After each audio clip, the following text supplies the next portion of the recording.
Қайырлы күн достар, сіздермен Гүлім. Бүгін ерекше салат рецептісімен бөлісетін боламын.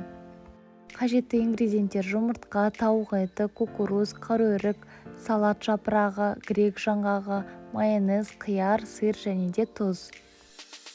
Алдымен барлығын видеодағыдай турап шығамыз.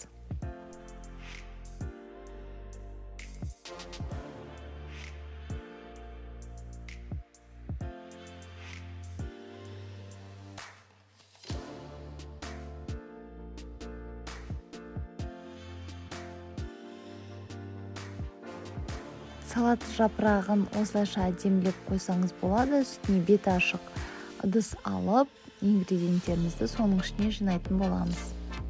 Әрбір қабаттың ортасына майонез жағып, тұз сеуіп отырамыз.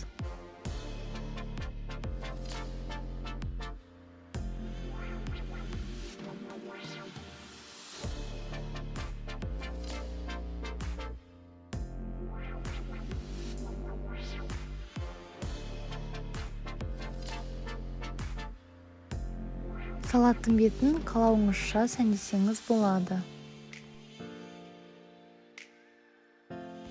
Салатымыз дайын болды. Дәмі өте ерекше. Астарыңыз дәмді болсын.